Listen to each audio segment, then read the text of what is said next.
Movie के शुरू में हम एक साइंटिस्ट को देखते हैं जो कि पपिट बना रहा होता है। पपिट को बनाते हुए उसके साथ एक डिस्क को जोड़ देता है और उसे लटका देता है। कुछ देर के बाद वो पपिट नीचे गिर जाते और देखते ही देखते उस पे जान आ जाती है और वो उठ खड़ा होता है। वो देखता है कि जिस साइंटिस्ट ने उसे बनाया था वो तो नीचे गिरा हुआ है और वो मर चुका है। अब वो अपनी डिस्क को उठाता है जो कि इसकी बॉडी के साथ जुड़ी हुई थी और बाहर निकलने लगता है। इसके बाद हम नंबर 9 को देखते हैं। जैसे ही नंबर 9 पपिट बाहर जाता है तो इसे एक और पपिट नजर आता है जो कि बिल्कुल उसी की तरह का होता है। वो कहता है कि मैं नंबर 2 पपिट हूँ। आसपास की दुनिया काफी तबाह बर्बाद हो जाती है, जैसे किसी ने बहुत बुरा हमला किया हो और कुछ भी ना बचा हो। नंबर 2 नंबर 9 पपिट से कहता है कि शुक्र है तुम्हारी डिस्क तुम्हारे पास है। नंबर 2 इससे और भी बातें करता है लेकिन नंबर 9 कुछ भी नहीं बोलता। तो नंबर 2 कहता है कि वो अच्छा तुम में वो डिवाइस नहीं लगी हुई। वो उसकी बॉडी में डिवाइस डालता है तो वो बोलने लगता है, लेकिन तभी वहाँ पर रोबोट आ जाता है और वो इन पर चिल्लाने लगता है। वो एक कैट रोबोट होता है। तो वो कैट रोबोट नंबर 2 वाले पपिट को अपने साथ उठाकर ले जाता है।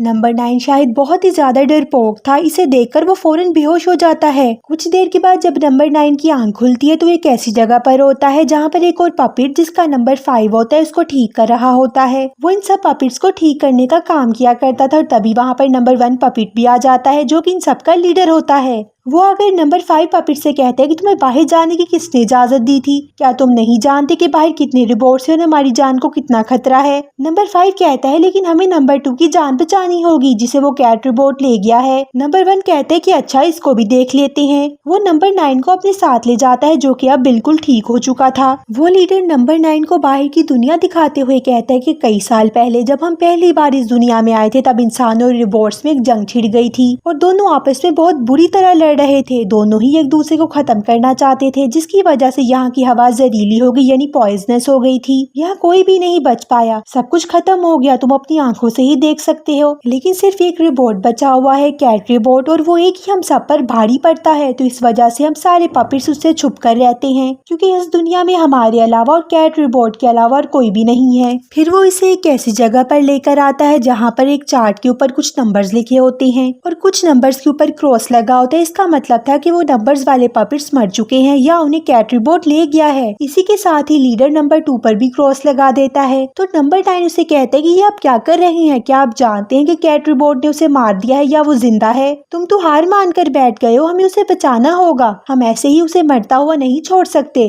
इसके बाद नंबर 9 और नंबर 5 प्लान बनाते हैं कि वो कैट रोबोट की जगह पर जाएंगे और वहाँ जाकर देखेंगे कि नंबर 2 की हालत क्या है। और वो लोग ऐसा ही करते हैं और वहाँ जाकर देखते हैं कि नंबर 2 एक केज में बंद है यानी वो अभी तक जिंदा होता है। वो जाकर उस केज को खोल देते हैं। तभी वहाँ पर एक कैट रोबोट आ जाता है, लेकिन लकीली वहाँ पर एक फीमेल पपिट आती है जो कि इस कैट रोबोट का सर उसकी बॉडी से अलग कर देती है। सब बहुत ज्यादा खुश होते हैं। तभी वहाँ पर नंबर 9 एक डिस्क को देखता है और उसके सामने एक मशीन होती है जिसमें एक ऐसी जगह बनी होती है जहाँ पर वो डिस्क लग सकती थी, यानी इन दोनों की शेप आपस में मिल रही थी। नंबर 9 को शायद कुछ तजस्सुस होता है, वो इस डिस्क को इस मशीन में फिट कर देता है। बाकी सारे पपिट इसे मना करने वाले ही होते हैं लेकिन अब बहुत देर हो चुकी थी। मशीन स्टार्ट हो जाती है और नंबर 2 पपिट की सोल अपने अंदर ले लेती है। ये एक बहुत ही सैड मोमेंट होता है क्योंकि नंबर 9 को इस बारे में कुछ भी नहीं पता था। नंबर 9, नंबर 5 और फीमेल पपिट वहाँ से जाने लगते हैं लेकिन मशीन इन पर हमला करना चाह रही होती है। वो इनके पीछे लग जाती है। इस मशीन ने अपना ही एक डुप्लीकेट बना दिया था जो कि उड़ भी सकता था और वो भागते भागते एक लाइब्रेरी में पहुंच जाते हैं। यहाँ पर इनको ट्विन पपिट्स मिलते हैं। वो इनको एक वीडियो दिखाते हैं जिससे ये साफ पता चल रहा था कि इंसानों ने मशीनों को अपने फायदे के लिए बनाया था ताकि वो लोग इनको जंगों में इस्तेमाल कर सके या ऐसे ही इस्तेमाल कर सके। पर मशीनों ने सोचना शुरू कर दिया और इनको ये लगा कि इनकी इस दुनिया में एक अलग ही जगह है और उन्होंने इंसानों से ही जंग करना शुरू कर दी और यहाँ भी सब कुछ खराब होना शुरू हो गया। जब इंसान और मशीन एक दूसरे के साथ ही लड़ना शुरू हो गए और आहिस्ता आहिस्ता सब खत्म होता गया। अब वहाँ पर नंबर 9 पपिट एक ड्राइंग बनाता है। सब हैरान हो जाते कि इस तरह की ड्राइंग तो हमारा एक साथी भी ड्रॉ किया करता था, तो जरूर इस ड्राइंग के पीछे कोई ना कोई सीक्रेट जरूर है। पर इनका वो साथी तो ऊपर चर्च में ही था, लीडर के पास जहाँ पर वो लोग रह रहे थे। ये सब लोग डर जाते हैं कि अब हम वहाँ पर नहीं जा सकते, लीडर हम पर गुस्सा होगा कि हम चर्च से बाहर क्यों गए। वहाँ का रूल था कि सभी पपिट इस चर्च में छुप कर रहेंगे। लीडर इनको बाहर जाने से मना किया करता था लेकिन नंबर 9 इनको समझाता है कि कुछ नहीं होता, वो हमें थोड़ी देर के लिए डांटेगा लेकिन हमें इस ड्राइंग के बारे में पता चल सकता है।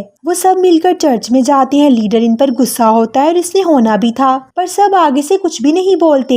तभी इनका साथी पपिट आता है और इनको ड्राइंग दिखाने लगता है और इसे इस डिस्क के बारे में बता ही रहा होता है कि तभी वहाँ पर वो मशीन आ जाती है, वही उड़ने वाली डुप्लीकेट मशीन जो इन पर हमला करने लगती है। वो सब मिलकर इसे मार तो देते हैं लेकिन इनके अपने चर्च में भी आग लग जाती है। सब बहुत दुखी होते हैं और कुछ सोचने का भी टाइम नहीं होता। उन्हें अपनी जान बचाने के लिए कहीं ना कहीं तो जाना था, तो इसलिए वो इन ट्विन पपिट्स की लाइब्रेरी में चले जाते हैं। वहाँ पर आकर वो पपिट दोबारा से ड्राइंग की बात करने लगता है। तब वो लीडर उसे चुप करवा देता है, कहता है कि तुम बहुत फजूल बोलते हो, अगर हम इस जगह पर रह ही रहे हैं तो तुम्हें क्या मसला है, तुम लोग अपनी जान गंवाना क्यों चाहते हो, जिसकी बात तुम अपने जहन से निकाल क्यों नहीं देते। तुम्हें याद है ना नंबर 2 पपिट भी तुम्हारी जैसे ही बातें किया करता था और जब वो बाहर गया तो उसका क्या हाल हुआ। यहाँ पर नंबर 9 को कुछ गड़बड़ लगती है और वो लीडर से कहता है क्या आपने जानबूझकर नंबर 2 को बाहर भेजा था ताकि इसके साथ कुछ हो और इन लोगों को सबक मिल सके। तो यहाँ पर लीडर मान जाता है, कहता है हाँ मुझे अपने बाकी पपिट्स को बचाने के लिए ऐसा करना पड़ा। ये सुनकर इस फीमेल पपिट को बहुत गुस्सा आता है और वो अपना चाकू इस लीडर की गर्दन पर रख देती है। तो नंबर 2 पपिट कहता है कि छोड़ दो, ये हमारी बात कभी नहीं समझने वाला, तो हम भी इसको कोई बात नहीं समझाएंगे और हम वहाँ पर जाकर ही रहेंगे। फिर हम मशीन को देखते हैं, मशीन ने नंबर 2 की सोल को अपने अंदर लेकर बॉडी को हिप्नोटाइज कर लिया होता है। वो एक और पपिट को हिप्नोटाइज कर लेती है और इसकी बॉडी को सी देती है और साथ ही साथ वो लीडर को भी हिप्नोटाइज कर लेती है और उसे अपने अंदर ले जाने ही वाली होती है कि तभी वहाँ पर बाकी पपिट्स भी आ जाते हैं और लीडर को आजाद करवा लेते हैं, यानी उसे छुड़वा लेते हैं। पर वो मशीन उस पपिट को जिसने उसे सिया था और इस फीमेल पपिट को अपनी बॉडी में ले जाती है। फिर ये सब सोचने लगते हैं किस तरह अपने साथियों को बचाया जाए। ये लोग आगे जाते हैं तो उन्हें एक ऑयल टैंक नजर आता है। ये लोग सोचते हैं कि हम लोग इसको ब्लास्ट कर देंगे ताकि इसी दौरान मशीन भी तबाह हो जाए, लेकिन नंबर 9 कहते हैं कि नहीं, हमारे साथी इसके पास है, हमें इनको बचाना होगा, मैं पहले इनको जाकर बचाऊंगा और अगर कुछ देर तक ना आ सकूं तो फिर तुम इस जगह को ब्लास्ट कर देना, मेरी जान की परवाह मत करना। तब नंबर 9 अंदर जाता है जहाँ पर वो मशीन होती है। वो इस पपिट की भी सोल अपने अंदर ले चुकी होती है जिसको इसने सिया था और अब बारी थी फीमेल पपिट की, लेकिन नंबर 9 इसे आजाद करवा लेता है। नंबर 9 और फीमेल पपिट बाहर आने लगती हैं, लेकिन कुछ देर हो चुकी थी तो इसके बाकी साथी वहाँ पर ब्लास्ट करवा देते हैं जैसा कि नंबर 9 ने कहा था, जिसकी वजह से वो दोनों खुद भी जख्मी हो जाते, लेकिन लकीली टाइम पर बाहर ही आ जाते हैं। यहाँ पर सब काफी खुश हो रहे थे कि उन्होंने मशीन को तबाह कर दिया, लेकिन इस मशीन के साथ कुछ क्रिएचर्स भी थे जो कि उसे ऑपरेट कर रहे थे।